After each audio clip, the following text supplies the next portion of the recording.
tardes para todas y todos. Hoy es nuestra última charla académica de seguridad social del año. Queríamos, además de ser la última charla, que vamos a hablar sobre la nueva fórmula de movilidad a cargo del doctor Pérez, queríamos rendir un homenaje al doctor Pedro Tadei, quien falleciese la semana pasada de una forma repentina, y la doctora Marta Pujadas será la encargada de decir unas palabras en recuerdo del doctor, y luego que ella termine, le vamos a dar inicio, le vamos a ceder la palabra al doctor Pérez. Doctora Pujadas, todo suyo. Bueno, muchas gracias a la asociación y a todos los amigos y amigas que están ahí, que compartimos este momento de homenaje a Pedro. Aquellos que tuvimos la oportunidad de conocerlo y tratarlo a diario a Pedro, llevamos estos momentos con tristeza, porque su presencia realmente nos enriquecía y hoy se nota mucho su ausencia. Pedro era un hombre de profundas convicciones y valores que traducía sin fisuras en acciones concretas que demostraban su entereza y su compromiso con una Argentina grande.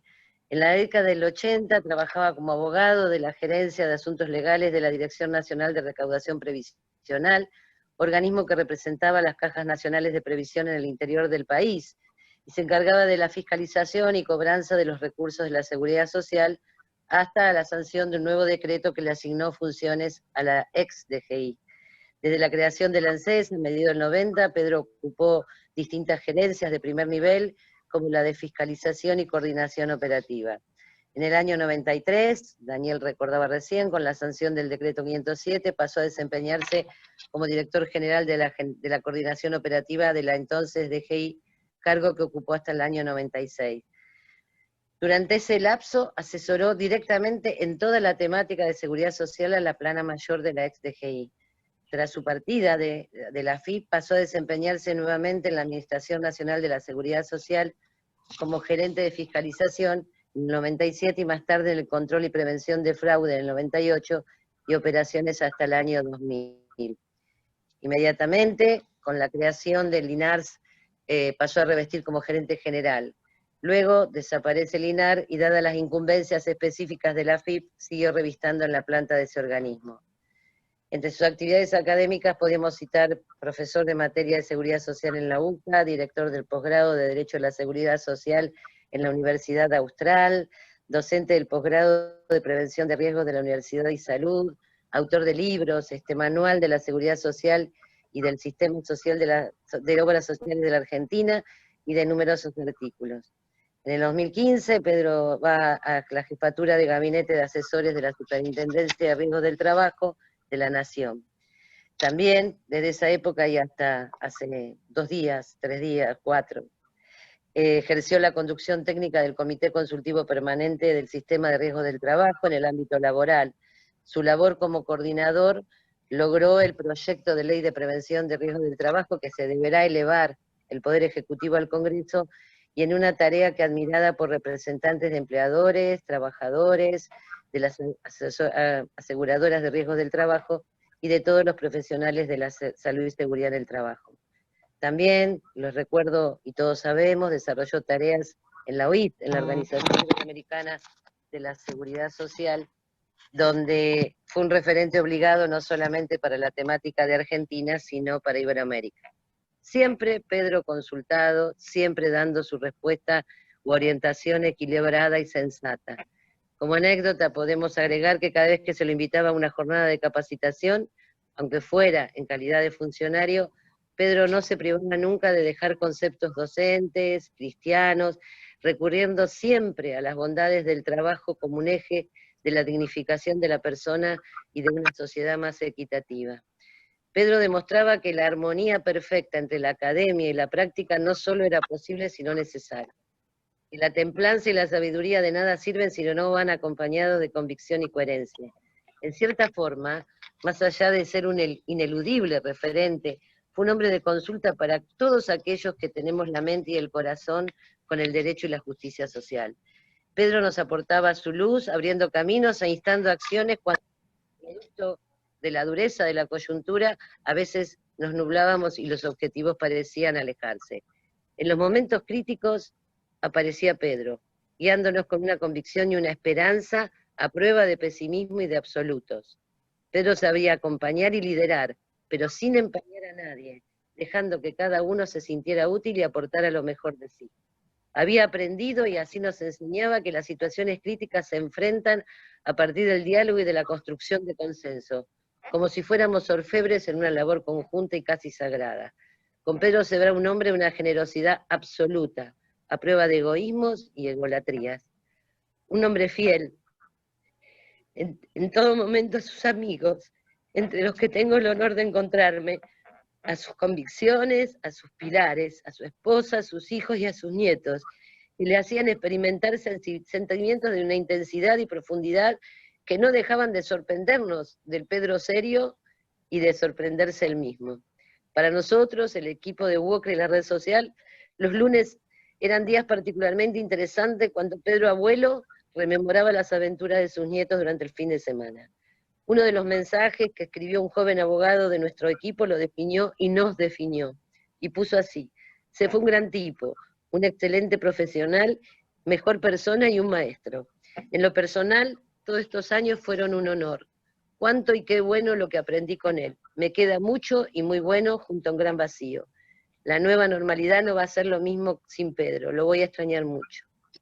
Ese es un sentimiento que todos compartimos. Pero hoy queremos recordar a Pedro como el profesional preciso, exitoso, generoso y humilde que fue.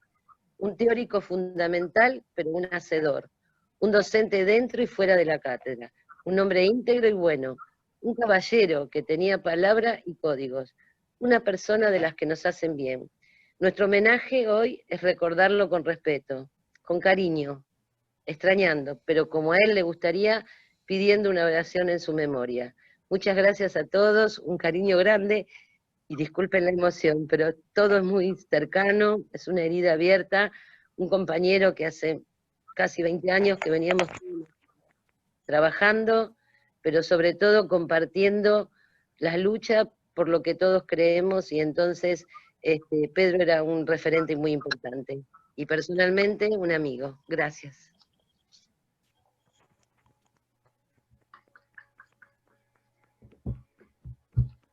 Bueno, muchísimas gracias por sus palabras, doctora, indudablemente emotivas también para quienes en este año hemos perdido seres queridos.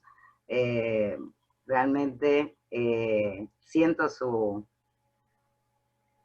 tristeza, pero esas personas no se van, quedan en cada uno de nosotros.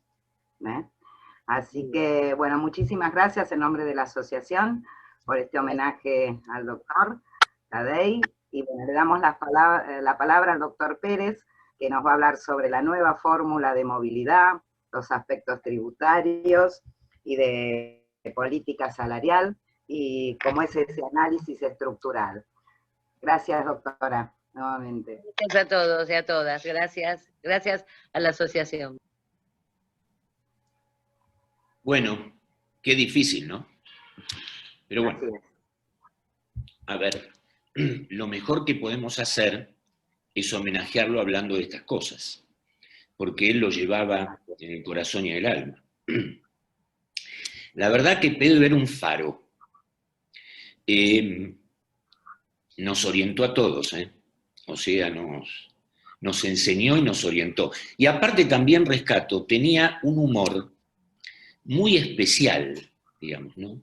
A veces era negro, a veces era ácido, pero era un humor muy especial, y decía las cosas justas en los momentos justos. Yo tengo, se imaginan que trabajando al lado de él, millones de anécdotas, y todas graciosísimas, así que también lo tenemos que recordar con alegría. Por eso el mejor homenaje es hablar de estas cosas. Y bueno, hoy le vamos a hacer un homenaje hablando de esto que ni pensábamos que íbamos a tener que hablar en esta última situación. Cuando lo ideamos esto, bueno, vamos a hablar de algo ya consumado, estaba todo bastante definido, pero justo nos encontramos ante definir esta situación de analizar estructuralmente la fórmula de movilidad, en un momento donde todavía está haciendo su tránsito por la Cámara Alta y lo que tenemos es el dictamen de mayoría de la Cámara Alta y tenemos las últimas informaciones respecto de su estructura. Para que quede claro qué es lo que vamos a hablar, porque todo lo que tiene que ver con esta forma de movilidad obviamente tiene una cantidad enorme de opiniones y tiene también una cantidad enorme de situaciones de orden político que nosotros vamos a pasar por encima, porque no es nuestro cometido es hablar académicamente de esta fórmula. Por eso, lo primero que tiene que quedar en claro es que todo lo que aquí decimos surge de información concreta, son todas, digamos, es obviamente el proyecto de ley, así taxativamente utilizado, con la última información que surge del dictamen de mayoría del 3 de diciembre, conocido el 5 de diciembre en realidad, de la Comisión de Presupuesto y de Hacienda de la Cámara Alta. Toda la demás información que ustedes van a ver, porque vamos a trabajar mucho con números, son todas informaciones que surgen de datos oficiales. Trabajamos con las páginas del Ministerio de Economía y todo lo que tiene que ver con presupuesto. Trabajamos con todo lo que son los números de INDEC, Instituto Nacional de Estadística y Censos. Trabajamos con las páginas de ANSES, trabajamos con las páginas del Ministerio de Trabajo. Quiere decir que sí, está asegurado que todo lo que vamos a hablar son números absolutamente oficiales, no hay ninguna suposición, todo ha sido comparado porque lo que nos interesó fue que cada uno tenga su opinión, pero que se la forme a través de datos concretos, a través de análisis filosófico y análisis metodológico de las cosas. O sea, este análisis es metodológico, vamos a hacer una metodología de análisis, por eso lo que vamos a analizar es la estructura. Luego de conocer la estructura y de conocer cuál es, digamos, la situación de la fórmula desde el punto de vista metodológico, cada cual puede tomar su decisión y hacer las comparaciones que quiera, pero nosotros lo que le vamos a aportar es información científicamente analizada e información metodológica, con lo cual tienen la absoluta seguridad de que todos los datos que estamos proporcionando son datos absolutamente fidedignos. Por supuesto, después yo voy a hacer alguna opinión respecto de cómo tiene que seguir esto y cómo hay que leerlo, digamos, ¿no? Pero los datos son todos datos fidedignos y absolutamente neutros. Esto es lo que queremos aportarles como mecanismo académico. Bueno, yo voy a compartir la pantalla porque tengo un Power, que es quizás un poquito largo, vamos a tratar de acortarlo. En realidad esto es la continuación, ¿se acuerdan que habíamos hablado sobre el tema? Yo había abordado un par de meses atrás la proyección de las fórmulas, todavía no estaba muy en claro el tema, pero bueno, ahora tenemos bastante más certidumbre de los temas en el punto de vista de lo que se ha elegido como fórmula. Y bueno, en aquella oportunidad hicimos todos unos análisis que ahora los venimos a completar con, digamos, con el proyecto de fórmula que ya conocemos todos. Yo voy a compartir la pantalla porque tenemos un Power, que me van a decir si aquí lo están viendo. Voy a tratar ahora de agrandarlo. Hay que esperar que me permita agrandarlo. A ver. Porque viste que estas cosas, seguimos con la situación de la tiranía de los mecanismos multimedia. Bueno, ahora vamos a tratar de agrandarlo. A ver. ¿Se ve ahí? ¿Ahí se ve? Sí, se ve bien. Bueno, perfecto. Bueno, entonces vamos a tratar de verlo así. Yo lo quería agrandar un poco más, pero verlo así. Bueno, acá lo que tenemos, como explicábamos, a ver, ahí me permite reproducir. Ahí está. Ahí está. Vamos a analizar la fórmula. Sabemos que esta fórmula está obviamente en un proyecto de ley. El proyecto de ley tiene otros elementos, pero fundamentalmente lo que fija es la forma de movilidad. Movilidad, por supuesto, estamos hablando hacia el futuro, o sea, la movilidad de las prestaciones una vez que se ha obtenido el haber, una vez determinado el haber, y de todos modos en el artículo 4 toca el tema de lo que es la actualización de las remuneraciones, o sea, no cambia nada en realidad, sino que adapta la trimestralidad, de lo que tiene que ver con el cálculo del haber. Por supuesto, el cálculo del haber tiene sus variantes y sigue con situaciones controvertidas a nivel jurisprudencial, pero acá lo que vamos a ver es la fórmula de movilidad, una vez que digamos, y por eso vamos a plantearlo, una vez que se establece el haber, independientemente de lo que se pueda objetar de ese haber, una vez que el haber está obtenido, empieza la movilidad garantizada por el artículo 14 bis de la Constitución, más, obviamente, todos los pactos constitucionalizados, más toda la jurisprudencia. Así que lo que vamos a ver es el análisis de la fórmula de movilidad. Para desterrar la situación de que es parecida, de que es igual, no. Vamos a tratarla como propia y vamos a comparar qué pasa con las anteriores. Recordemos que venimos en los últimos tiempos de dos fórmulas, la ley 26.417, que operó hasta que operó la 27.426, con todos los conflictos que ello tuvo. O sea, tenemos dos fórmulas anteriores, distintas, con algunas cosas que participan de una y otra, y una fórmula nueva que va a operar a partir del año 2021. Vamos a ver cómo se estructura la fórmula, pero lo que yo quería traer es precisamente para que todos ustedes conozcan de qué es la fórmula, y para que ustedes vayan viendo en el desarrollo del tiempo lo que puede suceder con la fórmula, es decir, lo que puede suceder en el método de cálculo, porque una fórmula es una fórmula y aplica variables. Entonces vamos a ver las variables que integran la fórmula y cómo se van teóricamente a mover esas variables. Algunas las conocen y otras son un poco más desconocidas, sobre todo cuando hablamos de las estructuras tributarias. Y aquí vamos a ver porque hubo un cambio muy importante y esta fórmula en ese sentido es nueva. Vamos a hacer inclusive las referencias y comparaciones. Lo primero que vamos a ver es, bueno, cuáles son las pautas temporales que tiene esta fórmula. Primero, que tiene un componente de variables. Fundamentalmente hay dos variables. La variable que se llama RT, que tiene que ver con la variación de los recursos tributarios de ANSES, y ahora vamos a definir qué es eso, y una variable que tiene que ver con el mecanismo o la política salarial, que es la W. RT es una de las variables, que son los recursos tributarios de ANSES. Muchas de estas cuestiones ustedes la tienen claro porque son también del pasado. Y una variable, que es la variable salarial. Entonces combina variable salarial con variable de recursos tributarios. De mitad por mitad. O sea, el mitad de las variables de recursos tributarios y el mitad de las variables de recursos salariales. Cuando hablamos de variación, ¿qué es la variación? La variación es concretamente la movilidad que tiene esa variable en el tiempo, o sea, ¿qué porcentaje incrementa? No son números, son variables, son porcentuales. Se van comparando distintos trimestres, en este caso distintos, vamos a ponerle situaciones temporales, y se va obteniendo el avance que tiene ese elemento a través del tiempo. Esto es la variación, por eso se basa fundamentalmente en porcentajes de incremento.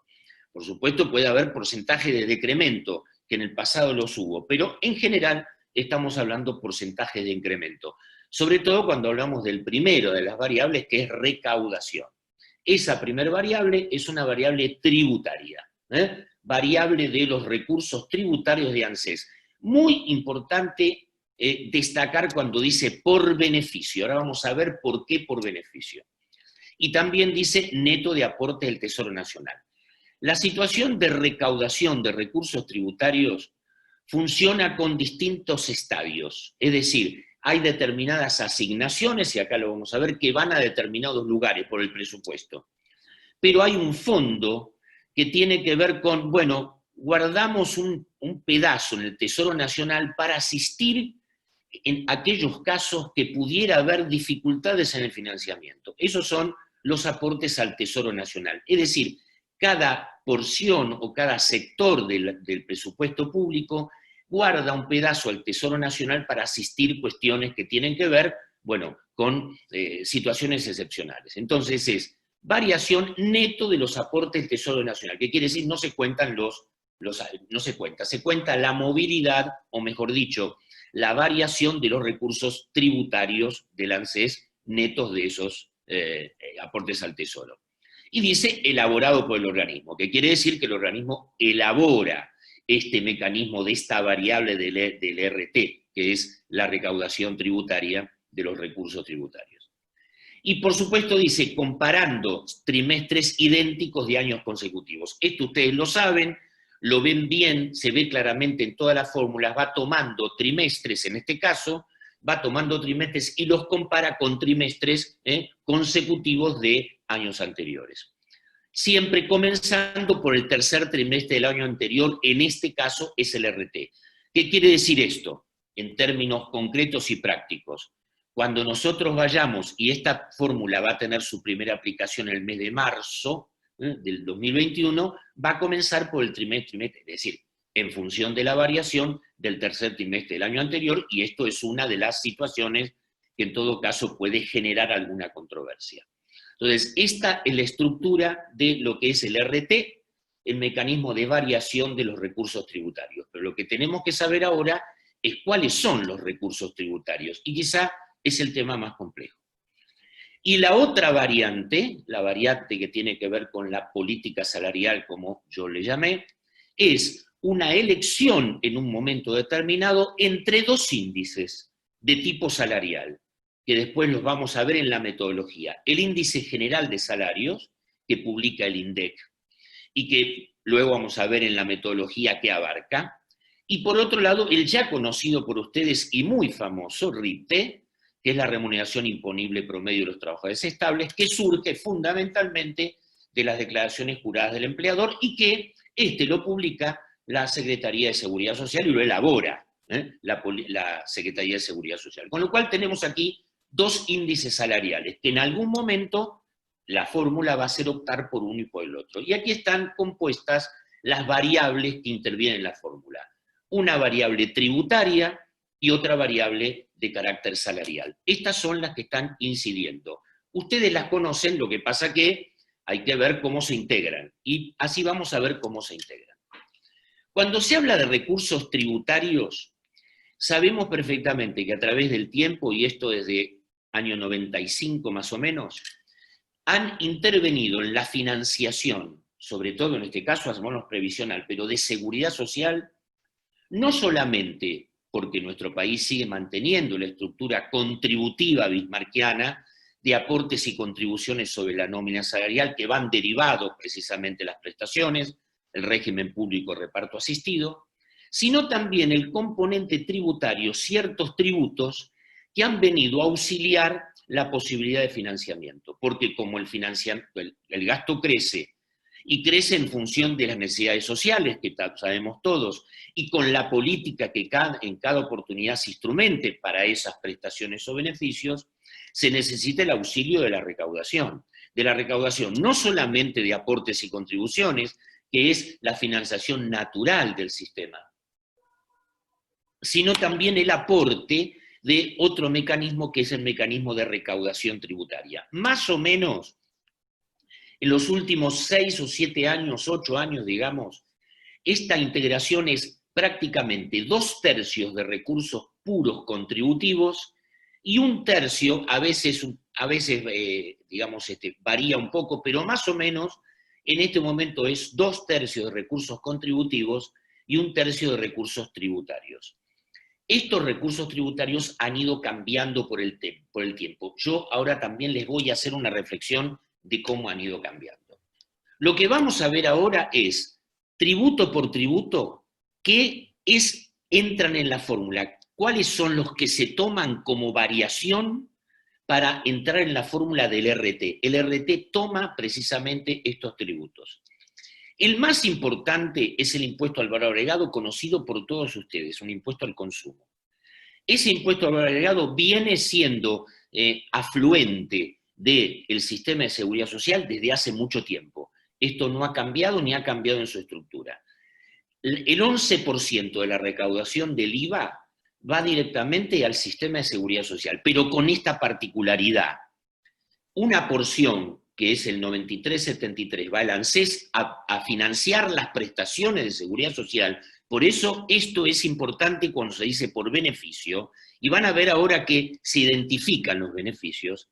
Y por otro lado, como seguimos con el tema todavía sin resolución de las cajas provinciales no transferidas, hay una porción que va a precisamente las cajas de provincias no transferidas. Entonces, del 11%, el 94%, digamos, va precisamente a ANSES, o sea, a la financiación del sistema de seguridad social. Por supuesto, desde el punto de vista, una cosa es la variación, cuánto va variando en el tiempo, y otra cosa es el montante. Obviamente, en cantidad de montante del impuesto, de los fondos, no cabe duda que es el más importante. Pero esto puede tener que ver, y vamos a verlo esto ahora, con lo que aumenta la recaudación del impuesto. Una cosa es la afluencia de la moneda al sistema, que es importante en el caso del IVA, y otra cosa es las situaciones de variación de la recaudación, que son los que intervienen en la fórmula. El segundo es uno muy nuevo, porque la ley 27.541, que fue del 23 de diciembre, ahora se va a cumplir un año, 23 de diciembre del 2019, en el artículo 52 estableció un tema que tiene que ver con la exportación. Es muy complejo, pero se los explico rápidamente. El artículo 52 establece un porcentaje que tiene que ver sobre la alícuota a la que están grabados los derechos de exportación de todos los productos. Y técnicamente no se destina al sistema previsional, pero se destina a programas. Dice que el 67% de la recaudación que produce el valor incremental de los derechos de exportación tiene dos vertientes: a programas del ANSES y a programas del instituto, o sea, PAMI, vamos a llamarlo PAMI porque lo conocemos, somos amigos y lo conocemos. Entonces, ojo con esto, tiene derivación al sistema de seguridad social, pero a programas del ANSES. Con lo cual, lo que hay que ver para saber qué porción va a integrar los beneficios, y ahí está el tema de los beneficios importantes, qué programas tienen que ver, en todo caso, con lo que nos interesa a nosotros, que es la fórmula de los beneficios de la movilidad previsional. Entonces, hay que identificar en los presupuestos, digamos presupuestos 2021, qué programas del ANSES van a estar dotados de lo que significa esta recaudación del valor incremental de los derechos de exportación. Por supuesto, si identificamos los beneficios, se va a sacar el valor incremental. Recuerden, valor incremental quiere decir cuánto aumenta en porcentaje la recaudación, y distinto es el monto de los tributos que van a financiar el sistema. Clarísimo el 52. Muy importante, esto también es nuevo porque cambió la situación de los tributos que van a seguridad social, el impuesto sobre los débitos y créditos, muy conocido por ustedes y muy sufrido por ustedes, porque obviamente cada vez que hay una transacción bancaria, me toman una porción de este impuesto. El 100% de la recaudación va a ANSES. Esto sí, va a financiar los sistemas de seguridad social de ANSES. El 100%, ahí está el impuesto, ahí están las leyes con lo cual aquí la modificación, la variación, entra netamente en lo que significa la fórmula.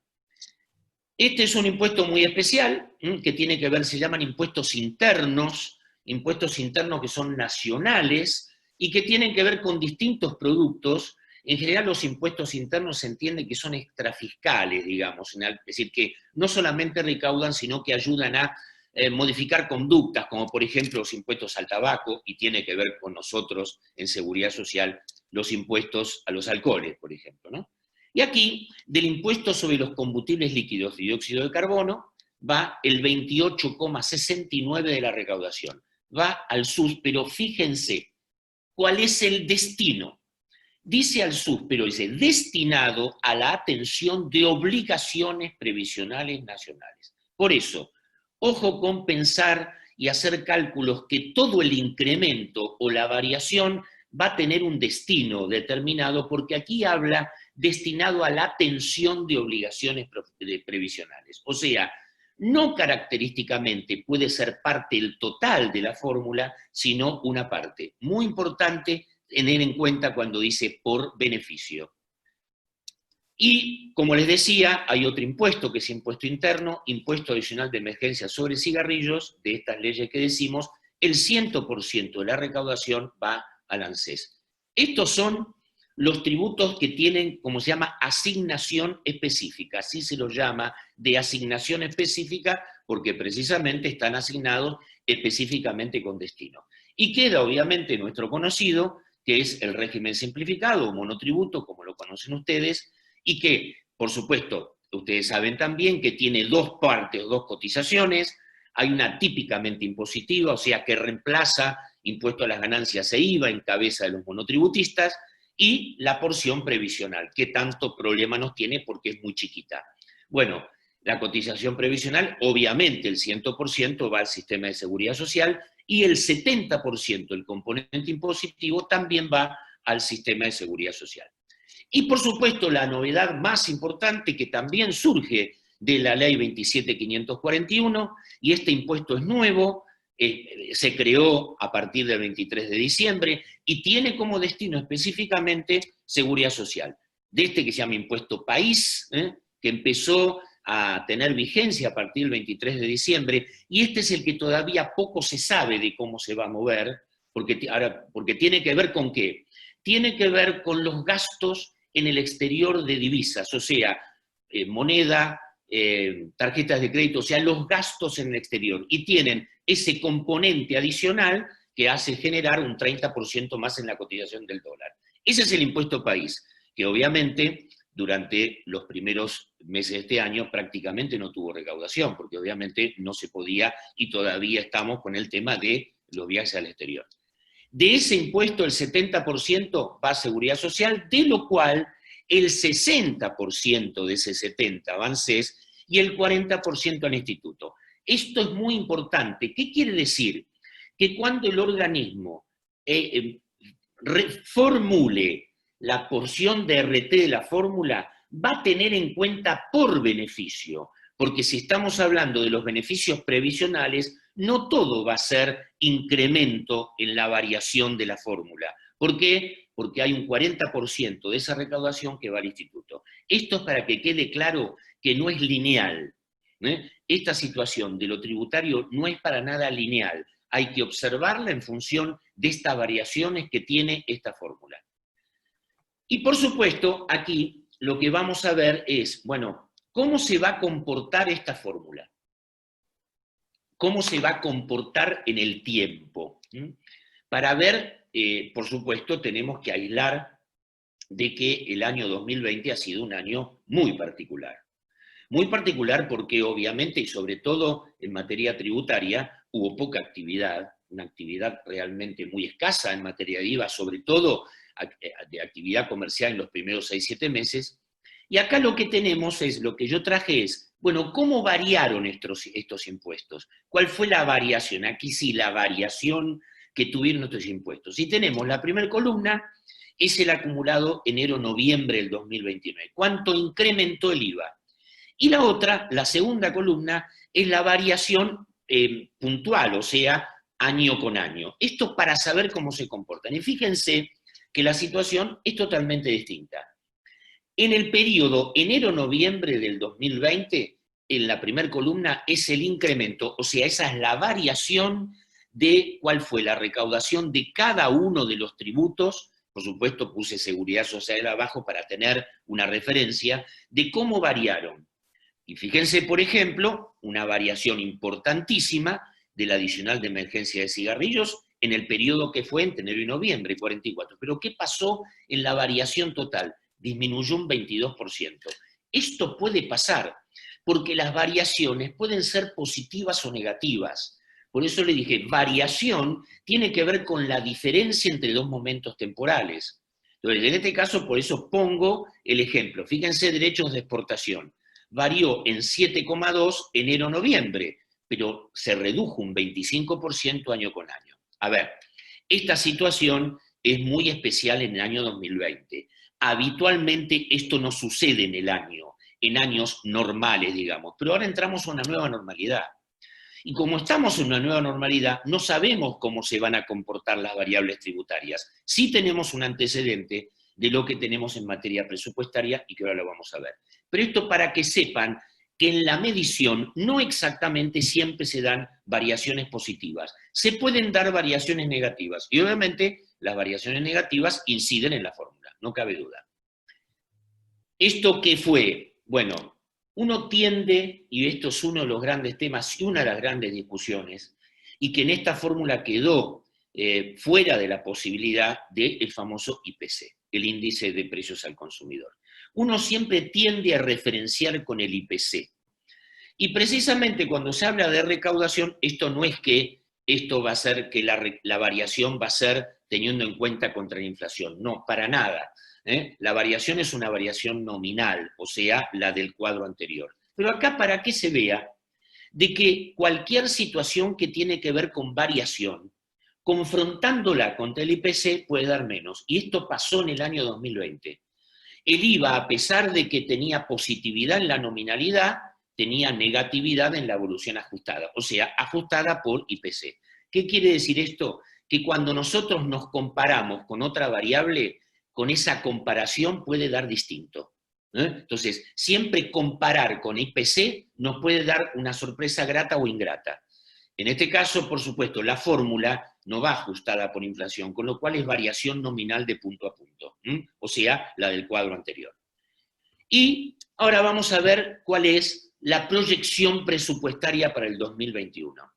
Como esta fórmula va a empezar a operar a partir fundamentalmente del 2021, entonces, como el primer año de evolución es el 2021, ¿qué hicimos? Recogimos, y esto costó bastante, porque la desagregación del presupuesto no es exactamente igual a todos los años a cuáles son los impuestos, pero yo traté de desagregarlo. Este es el proyecto de presupuesto 2021. ¿De cuánto va a aumentar la recaudación de cada impuesto? 47,4, 50,2, débitos y créditos 40,5, y fíjense, combustibles líquidos va a disminuir. O sea, esto es el proyecto, esto es presupuesto.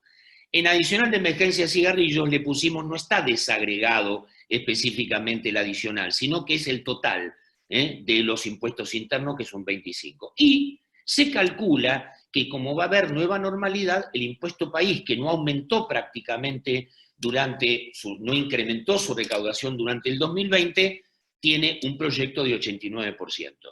Estos números están observados hay un organismo dentro del Senado, o mejor dicho, dentro del Poder Legislativo, que se llama Oficina de Presupuesto del Poder Legislativo, y más o menos coincide en total, y dice que va a haber como 6% menos de recaudación, pero más o menos es lo que coincide. Quiere decir que si hay este incremento, y si estos incrementos se dan de acuerdo a la situación que está planteada en el presupuesto, si esos incrementos se dan, va a haber una incidencia muy importante del RT en la fórmula para 2020. Por supuesto, en la medida en que esos incrementos se den exactamente así. Es muy posible que se incrementen los impuestos. ¿Por qué? Porque salimos a una nueva normalidad, seguramente acá dos tienen que ver importantísimo con la actividad interna, el IVA, y débitos y créditos tienen que ver con las transacciones y tiene que ver con las operaciones. Y otro tiene que ver con el comercio exterior, que son los derechos de exportación. Quiere decir que si se crece y si hay crecimiento en el año 2021, seguramente se va a poder llegar a esta situación del incremento de los impuestos, de la recaudación, en el proyecto de presupuesto del 2021. Y con esto hemos hecho una recopilación de las variables tributarias. Y vamos a ver ahora la otra porción, el W que se le llama, que es, bueno, hay dos, porque vamos a ver cómo se combinan ahora. Índice de salarios, el que está publicado por el Instituto Nacional de Estadísticas y Censos, y vamos a decir la metodología, y el RIPTE, que es más conocido por ustedes. ¿Cuál es la diferencia metodológica entre uno y otro? El primero, el índice de salarios, está estructurado por INDEC y se basa en la EPH. La EPH es la encuesta permanente de hogares. Es una encuesta realizada a las personas en el hogar. Por eso mezcla y tiene el componente del trabajo registrado y también del trabajo no registrado. Por eso, si nosotros observamos la evolución del índice de salarios, está perfectamente desagregado. Tiene empleo registrado privado, empleo registrado público y empleo no registrado. Pero, por supuesto, esa variable surge de las preguntas que hacen los encuestadores a las personas en el hogar. De ahí sale incluso este índice de trabajo no registrado, que es el que se viene arrastrando a través del tiempo, que está aproximadamente entre el 39 y el 40%. La metodología es una metodología totalmente distinta, es una metodología de encuesta permanente de hogares, que es la que estructura el INDEC. La diferencia con el RIPTE es precisamente que el RIPTE es el trabajo totalmente registrado. ¿Por qué? ¿De dónde surge? Y surge de las declaraciones juradas del empleador, o sea, del trabajo registrado. Lo importante del RIPTE, y lo interesante para ver, es que su metodología es muy especial, porque está desajustado de situaciones que tienen que ver con el incremento por vacaciones o el incremento por SAC. Entonces tiene como una estacionalización. Y aparte, algo bastante interesante tiene que ver también con que lo que toma, al tomar todo lo que son declaraciones juradas del 931, toma el total de los convenios colectivos de trabajo y aparte también el trabajo no convencional. O sea, hay convenios colectivos de todas las actividades, o de la mayoría de ellas, digamos, desestacionalizado por temas que influyen en la remuneración, como el SAC y las vacaciones, y aparte también contempla, obviamente, empleo público también. Lo que no contempla, en comparación con el índice de salarios, es el trabajo no registrado. El trabajo no registrado en el RIPTE no está. Esa es la diferencia metodológica entre el primero y el segundo. Pero, por supuesto, en ambos casos se comparan los mismos trimestres, pero se elige el mayor. Y ahora vamos a ver lo que dio. Yo hice una evolución de estos índices salariales a través del tiempo, lo fui tomando y obviamente esto nos da alguna situación especial entre el índice salarial y el RIPTE. Yo lo tomé en varios periodos. Del 2010 al 2020, el índice de salarios estuvo un poquito por debajo del RIPTE. El RIPTE es la línea amarilla y el índice de salarios es la línea celeste. Están parecidos, pero en determinados momentos, fíjense que hay un solo momento en donde el índice de salarios está un poquito por encima del RIPTE, que es precisamente en el espacio del 2016. En general, siempre el RIPTE estuvo por encima de lo que significa, por lo menos en el periodo que estamos eligiendo, que es 2010-2020. Hay periodos anteriores, que después si quieren lo podemos ver, en donde no, es a la inversa en donde el índice de salarios es un poco superior al índice del RIPTE, que por supuesto con estas situaciones que tienen que ver con su metodología.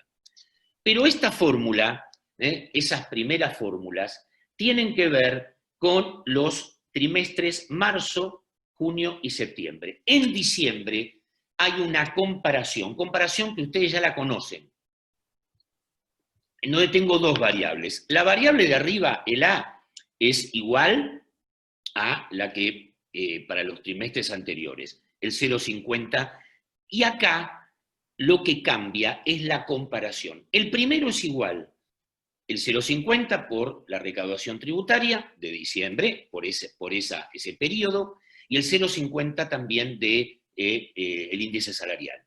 Pero esta fórmula se va a aplicar en la medida que este A sea menor o igual a B. Y después, si no, hay que comparar B. B es otra cosa. B es, aunque parezca difícil la fórmula, solamente es comparar el 3% adicional sobre la remuneración total. ¿Qué quiere decir? Aquí sí entraría todo lo que tiene que ver con aportes y contribuciones de la seguridad social. Este es el único periodo en donde hay comparación entre el inciso A, que es la fórmula normal para todos los trimestres, versus esta fórmula que es incremento de la remuneración, y sí, acá, perdón, remuneración no, de la recaudación total. Acá no solamente van a entrar todos los impuestos que nosotros vimos, sino también aportes y contribuciones sobre la seguridad social, que en realidad, por supuesto, este sí generalmente siempre incrementa. ¿Por qué? Y porque en los últimos años el mecanismo convencional ha generado una situación de recaudación de seguridad social creciente. Entonces, esta es la comparación para el mes de diciembre de cada año. Entonces tenemos, la fórmula va a tener 3 trimestres de una fórmula y el cuarto trimestre de otra. Quiere decir que de alguna forma la fórmula para diciembre es como una especie de ajuste general de todas las fórmulas operadas en el trimestre. Esto es la situación de la fórmula. Y ahora vamos a ver, yo hice una especie de comparación de cómo llegamos y cómo partimos hacia el futuro. Entonces, ¿qué hice? Una comparación, y esto se ha comparado bastante, yo lo hice muy puntualmente, de cómo estamos saliendo, con qué situación quedamos en materia de haber mínimo garantizado y otros haberes, frente a la aplicación de la nueva fórmula. Entonces, aquí lo que hay que hacer es reestructurar lo que pasó en el 2020, y para eso recordamos lo que pasó en el año 2020, producto de la Ley 27.541, que suspendió precisamente la aplicación de la fórmula, que es la última fórmula, que era la Ley 27.426. Bueno, sabemos perfectamente que hubo 4 decretos, el otro está en la otra página, el 163. Este fue el que, de alguna forma, creó una situación disímil dentro de la escala de haberes, porque dio un 1.500 fijo, más el 2,3 sobre el haber devengado en febrero, y determinó un mínimo garantizado de 15.891. Este es el único de los aumentos que se produjo en la primera oportunidad en marzo, en donde se dio un monto fijo y después esto obviamente descomprimió la situación de la tabla de haberes. Lo que vamos a ver ahora y lo que tiene que ver con el monto final del incremento tiene que ver con el mínimo garantizado. Ahora vamos a hacer algunos ejemplos de lo que pasó.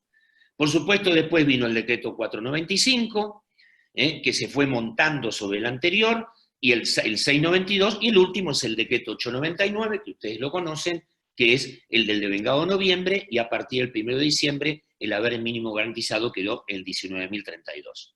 Este fue uno de los temas que sufrió la fórmula en el último entrada a lo que significó la Cámara Alta. El artículo 6 preveía la situación de que este 5% otorgado por el decreto 899 se iba a descontar de la primera fórmula, y esto ya no es así. Esto ha quedado desarticulado a partir del último proyecto, que es el que se va a votar obviamente dentro de esta semana, mejor dicho, la semana que viene. Así que el 5% ha quedado establecido y no va a ser descontado de la fórmula de la primera fórmula que se va a aplicar, que es marzo. Y ahí quedó el garantizado en 19.032. El ajuste del haber mínimo garantizado en todo este lapso del 2020 fue 35,29.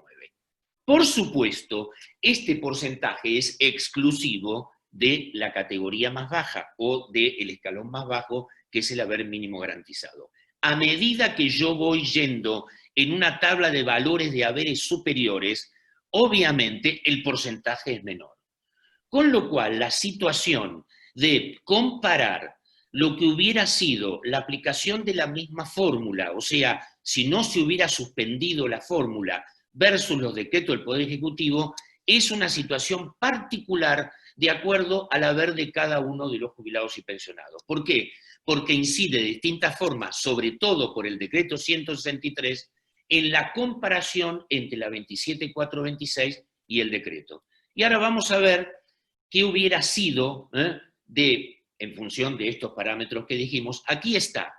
Yo recompuse, traté de recomponer lo que significaba, bueno, este ajuste, comparándolo para saber cómo vamos a entrar en el 2021.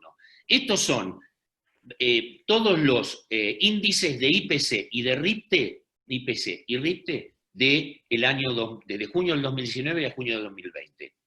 ¿Cuánto incrementaron? ¿Cuánto se incrementó? 11.38, 10.77, 9.64, 4.33. Quiere decir que si yo recompongo lo que me va a dar por ahora en el incremento del salario mínimo garantizado, es una diferencia pequeña. O sea, los que van a entrar a la nueva fórmula con el mínimo garantizado, es como que vienen con una situación pareja respecto a lo que fue precisamente la evolución de los índices comparados. Por supuesto, van a entrar con una situación bastante distinta a aquellos que tienen haberes por sobre el mínimo garantizado, que son una cantidad importante de jubilados y pensionados. Y para terminar, porque obviamente queremos ver la posibilidad de hacer preguntas también, ¿se resuelve el tema con la fórmula de movilidad? Y yo creo que no. Yo creo que no se resuelve un tema, que es ver en todo caso si es buena, si es mala, si podría tener otros componentes, por qué se dejó la situación del ajuste por IPC que tenía la fórmula anterior, pero la fórmula no resuelve el problema, porque la fórmula es una parte del problema, pero no es el problema completo. Porque sabemos perfectamente que arrastramos hace mucho tiempo, de una cantidad importante de décadas, una situación que tiene que ver con la sustentabilidad del sistema y la eficiencia del sistema. Con lo cual merece esto una visión mucho más concreta y más completa. Hay que ir a una reforma previsional sustentable, eficiente y que otorgue los derechos a todos los beneficiarios o jubilados y pensionados, a todos los que tienen que acceder al beneficio, pero que también proponga la sustentabilidad del sistema. Y a mí se me ocurre de que quizás esta fórmula con dos componentes, uno de recursos tributarios y otro de situaciones de orden salarial, podría tener en el futuro alguna corrección. ¿Por qué? Y porque si los recursos tributarios son muy menores, o sea, donde como se combinan y es la mezcla, la suma de los dos, donde baja mucho uno, hace bajar al otro. Entonces, la situación de la recaudación, cuando hay situaciones económicas complejas, como por ejemplo pasó en el 2020, o el achatamiento de la política salarial, como se combinan uno con otro, puede ser que uno, si van parejos, no hay problema. El problema es cuando uno disminuye, arrastra al otro en la disminución. Entonces, quizá lo interesante hubiera sido pensar que la fórmula podría tener 3 patas en vez de tener 2.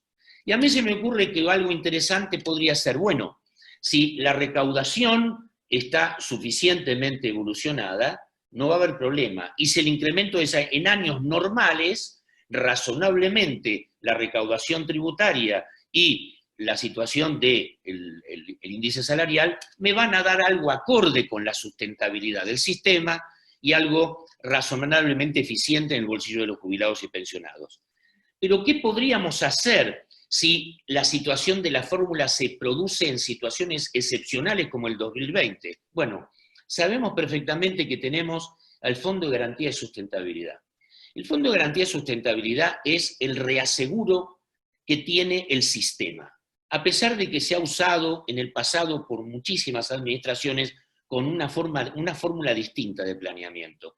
Pero si yo utilizo algún mecanismo establezco concretamente la variación del fondo de garantía, que aparte tiene inversiones y puede haber interesantes inversiones que puedan tener variación, podría sustentar la fórmula de las dos variables, recaudación tributaria y variable salarial, con un ajuste por el fondo de garantía, sobre todo en momentos en que lo que se llama los fondos anticíclicos. Y esto se podría pensar, por lo menos para el futuro, porque obviamente todavía es una ley. Se puede modificar si se puede modificar una ley, si el Congreso está de acuerdo, y se puede modificar una ley, se la puede modificar en beneficio de la clase más oprimida. Entonces no hay ningún problema de que sea una ley, porque se puede modificar por otra ley. Y yo diría, y esto ya lo planteé la vez pasada, que esto necesariamente tendría que tener absolutamente la participación de afiliados y beneficiarios, porque es el único sector que no está opinando. En todo caso, hace opiniones periodísticas, pero no hace opiniones que tengan valía. La comisión tuvo muy poca oportunidad de escuchar a los afiliados y beneficiarios. Entonces, me parece que, como esto ha pasado y tenemos una inveterada costumbre de que en la política laboral hay intervención de todos los sectores, el sector empresarial y el sector laboral, y obviamente también el Estado, que forman 3 patas, aquí tendría necesariamente que haber una intervención directa de organismos que defiendan a los afiliados y beneficiarios del sistema.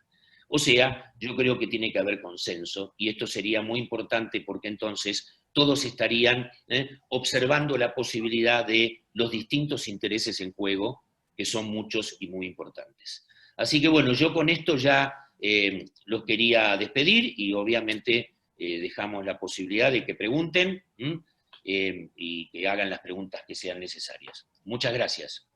Así es. Así es. No, gracias a vos, Daniel. Excelente, como siempre, tu exposición. Sé que tengo muy mala internet, muy poca señal, así que les pido, por favor, si quieren hacer alguna pregunta, y por las dudas que se me cae internet, Silvia, en todo caso lo que podemos hacer, a ver, si opinás y si estás de acuerdo, lo que podemos hacer, que la pongan con el chat y yo la levanto, porque yo puedo levantarla del chat. Entonces, las hacen por el chat. Claro, por eso mismo. Y la respondo yo como el chat, si les parece. Yo abro el chat y obviamente... por las dudas que... Así es, así que bueno, a todos aquellos presentes que quieran sacarse alguna duda, hacer algún aporte. Voy a aclarar un tema para que quede claro el tema, porque esto se ha discutido, mejor dicho, se ha hablado mucho en los últimos tiempos. Se decía de que esta fórmula es volver a la fórmula de 26.417, la fórmula que era del 2008. No es así. ¿Por qué no es así? Por los componentes. A pesar de que la estructura de las variables es similar, porque es recaudación tributaria y variable salarial, no es lo mismo fundamentalmente en la primera de las variables, porque la recaudación y los impuestos que estaban con asignación específica a Seguridad Social eran totalmente distintos a estos, con lo cual es imposible que se produzca una situación de comparabilidad. Por ejemplo, en el año 2008 estaba el impuesto a las ganancias, había una porción del impuesto a las ganancias que iba al sistema de seguridad social. Y en ese momento estaba el 15% de la coparticipación bruta, que después de los fallos de la Corte y por la 27.260 empezó a decrecer. Hoy no tenemos, ¿qué quiere decir esto? Los recursos tributarios que están en esta fórmula son mucho menores para comparar la variación que los que estaban en la fórmula del 2008.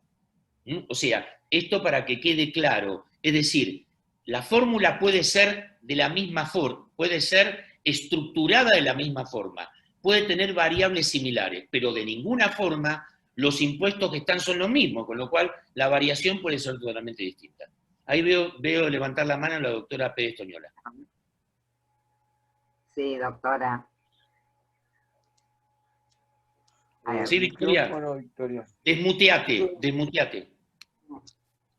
Permite. Ahora, perfecto. No, quería hacer dos preguntas o tres nada más cortitas. Perfecto, son diferentes impuestos. Ahora bien, ¿el porcentaje del IVA es el mismo? Sí, exactamente igual. El único porcentaje que quedó siempre igual es el porcentaje del IVA. Es el 11% de la recaudación con el 93 y el 3, digamos, 94. Quiere decir que va a estar, y es, diríamos, el impuesto también en la fórmula anterior de mayor peso. Digamos, por eso, a ver, por eso yo distinguí. Una cosa es el peso económico del impuesto. No. Yo lo que quiero... Sí. No, yo lo que quiero es, a ver, con la fórmula anterior nosotros estadísticamente comprobamos, por eso lo que estoy un poco haciendo, estadísticamente comprobamos que con el paso del tiempo se nos iba bajando la litigiosidad, porque era la misma fórmula para movilidad que para la actualización, claro. Y como era una fórmula que tendía a ser positiva, más allá de que de algún periodo claro. No lo fue tanto, tuvo como correlato una disminución de la litigiosidad, sobre todo de los nuevos jubilados, ¿no? Bien, entonces, yo lo que estoy tratando de ver, si bien no es similar como bien indicás vos, es el porcentaje del IVA, es decir, que como impuesto principal a tener en cuenta, Es porque igual. entonces va a estar digamos, el éxito, entre comillas, o parte del éxito de la fórmula esta va a estar muy atada a el salto económico que se dé, tanto Seguro. sea por el mayor consumo como por los aumentos salariales que tiendan a digamos, a emparejar un poco la situación. Desde hace mucho tiempo, desde la 18.037, podríamos decir, la seguridad, es decir, la previsión social se alejó de las fórmulas inflacionarias o la pauta inflacionaria para tener en cuenta la movilidad. Siempre desde el índice general de remuneraciones y todo se tendió más a relacionarlo con los aumentos de las remuneraciones para que tenga una paridad entre jubilación, pensión y la remuneración de actividad. Lo importante es que la recaudación también tenga que ver, pero por eso me importaba mucho si seguía estando el IVA en es igual. Exactamente igual. Bueno, y me queda una última cosa, con lo cual uno podría tener déjame hacerte una, ya que hablaste del IVA. El peso del IVA es importantísimo, inclusive ahora mucho más importante que antes, porque había un peso muy importante, muy significativo con el porcentual de coparticipación bruta, que fue bajando del 15 hasta el 0 ahora. Entonces, en este momento, realmente el impuesto que más va a gravitar es el IVA, producto de que empieza a ser el más importante de todos. Y, a ver, la situación del IVA es el termómetro de la actividad.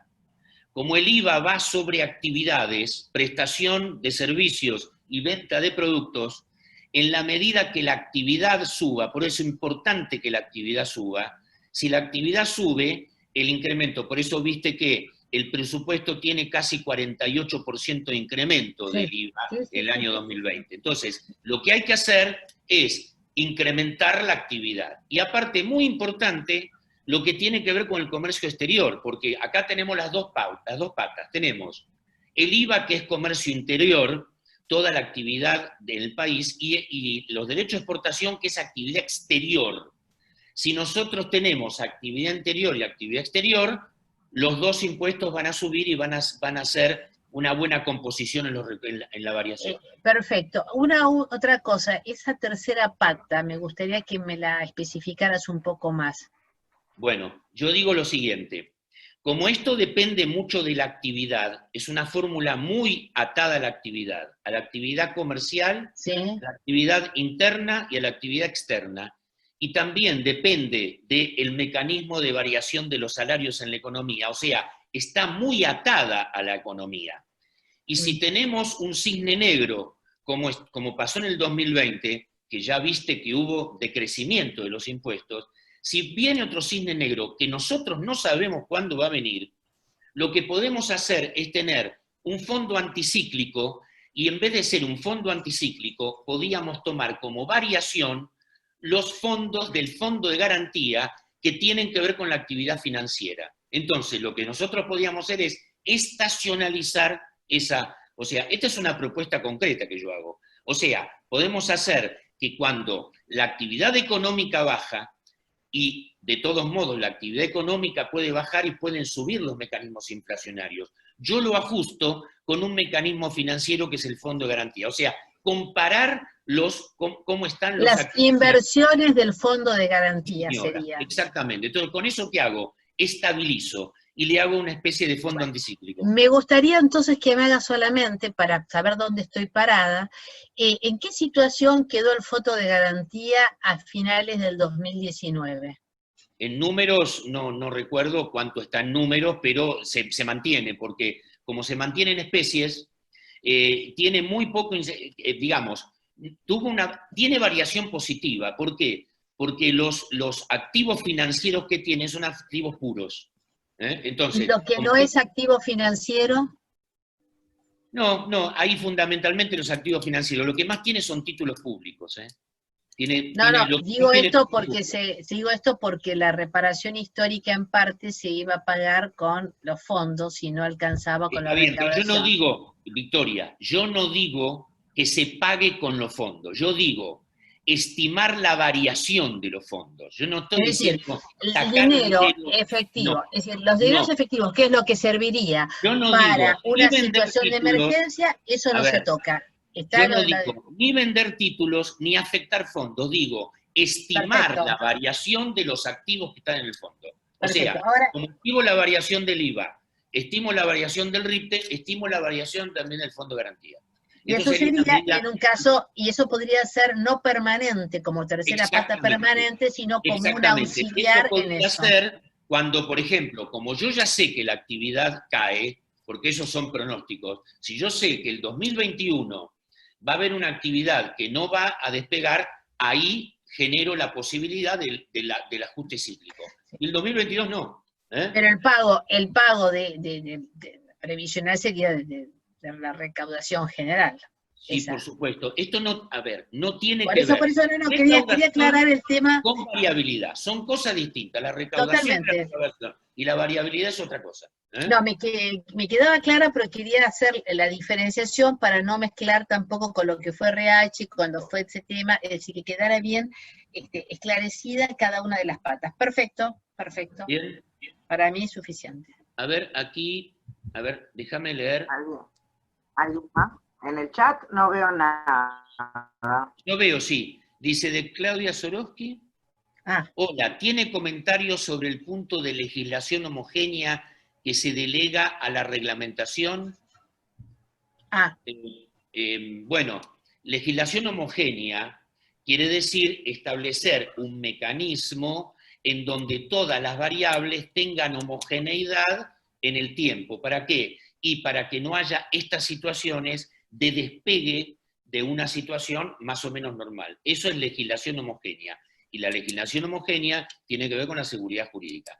Digamos, si nosotros establecemos que hay una situación y plantamos una fórmula, el problema no es plantar la fórmula, el problema en todo caso es mantenerla, o el problema en todo caso no es no toquetearla. Entonces, lo que yo tengo que tener en cuenta es que la legislación homogénea tiene que ver con la seguridad jurídica.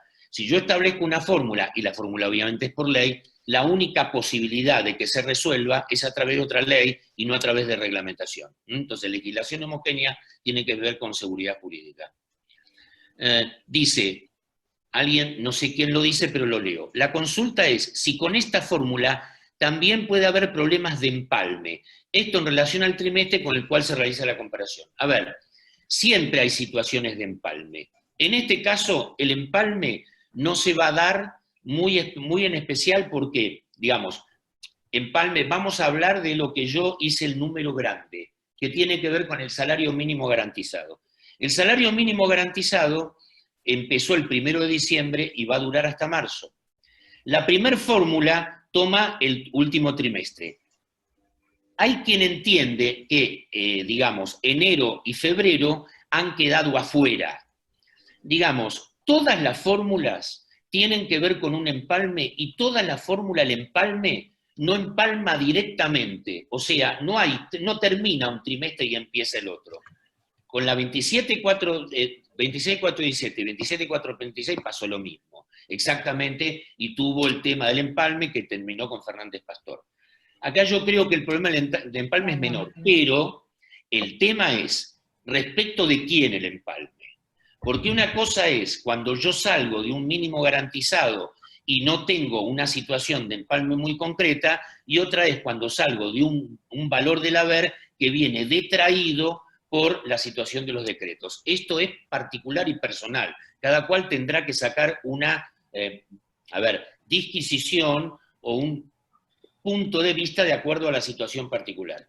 Yo creo que en este caso el tema de empalme no va a ser tan grave, salvo que yo lo entienda en situación particular. Y para abonar una cuestión, hay dos fallos muy interesantes de la Cámara Federal de Paraná, dos fallos de hace el 20 de noviembre. Uno es Cabrera Roque Agapito y el otro es Dabel y R. Javier. Muy interesante porque en uno, en Cabrera, se plantean varias cuestiones. Y una de las cuestiones que plantea Cabrera, el actor, es precisamente el empalme de la 26.417 con la 27.426. Y por mayoría, en Cabrera, Roque, Agapito, la mayoría dice que no hay problema de empalme y que los derechos, en ese caso, no han sido controvertidos. Por supuesto, esto es opinable, absolutamente opinable, pero a mí me parece que el empalme en esta situación no es con tanto conflicto como el empalme anterior. A ver. Yo tengo una pregunta acá de Julia Toyos. Sí, decime. ¿Qué opina de la modificación del artículo 24? ¿Me escuchás? Sí, estoy escuchando cortado. La modificación del artículo Hernán, pasáselo a... Ya le entendí la pregunta. Eso yo lo hablé con Julia ya. El tema es así. El tema es así. En la ley aparece también la situación de lo que tiene que ver con el artículo 24. Es decir, la trimestralización, por así llamarle, de lo que es la fórmula del artículo 24, que es el cálculo de la PC, y lo que tiene que ver con la delegación al ANSES para establecer las remuneraciones base para calcular el primer haber, o sea, el salario base. Esto tiene que ver con la trimestralización. Y lo que preguntaba Julia, que es lo que está preguntando ahora, seguramente es si esto no excede la delegación de funciones. A ver, yo tengo algunas dudas hacia un lugar o hacia el otro, porque en realidad esta es una ley previsional. Por un lado digo, es una ley previsional, y la ley previsional lo que está haciendo es establecer mecanismos, está cambiando un mecanismo. En todo caso, lo que yo puedo decir es si ese cambio del mecanismo es perjudicial, digamos, invade derechos adquiridos, o si es un derecho en expectativa. Lo que está haciendo es redimensionar la tabla que empezó con la resolución 6 del 2018, del recálculo de los índices desde antaño para calcular la remuneración al primer haber. De todos modos, ahí sigue existiendo el mismo problema, porque el cálculo está en función de las variables de la 27.260, digamos, y en todo caso... La diferencia es que allí le está establecido por una ley, cosa que no había pasado en la anterior. Esa es la modificación. Más allá del si hay perjuicio o no, que sería un tema análisis, lo que diferencia de lo del fallo de la Corte es que aquí es una norma, una legal, que es la que establece eso. Yo sé lo que se va a decir. Se va a decir, esto es ley contra ley, ley previsional contra ley previsional. La única duda que a mí me cabe es, y eso lo tengo que analizar, y yo dije a Julia que lo voy a analizar, es la situación de leyes de emergencia, de la situación de los cambios en las leyes de emergencia. ¿Perdón? De la situación de los cambios en las leyes de emergencia. Y ahí hay que ir a los fallos de corte. Es decir, esto empieza con la 27.541, que es la ley de emergencia. De alguna forma, esta ley está atada a la emergencia de la 27.541, porque la 27.541, ¿qué hizo? Bueno, suspendió la aplicación de la fórmula por 180 y después por 180 días más, y delegó en la comisión la preparación de una ley que genere el cambio de la fórmula. Hasta ahí está todo bien, es decir, es la continuidad de la ley de emergencia 27.541. Ahora, esta ley, o este proyecto, porque todavía es proyecto, también tiene una incidencia sobre la fórmula que cambia, o mejor dicho, que monitorea lo que tiene que ver con la remuneración del 20, los índices de remuneración para llegar al 24. ¿Es una delegación? Bueno, una biblioteca va a decir de que esta no era la porción delegada, que la porción delegada era exclusivamente una fórmula de movilidad hacia el futuro. Y otra biblioteca va a decir, de todos modos, es una ley previsional amparada en la emergencia, es importante la 27.541 y se puede arrogar la posibilidad de cambiar lo que sea en materia previsional. Una biblioteca de un lado y otra biblioteca del otro.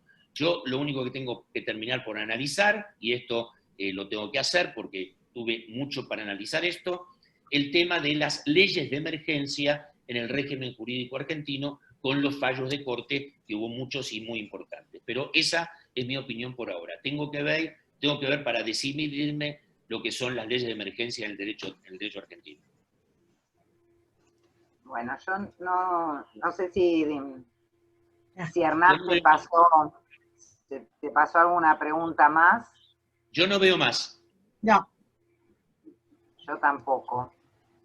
Bueno, si no hay más preguntas, damos por finalizada esta charla. Y es la última del año esta, Silvia. La Esta última del año. Y bueno, esperemos que el año que viene sean presenciales.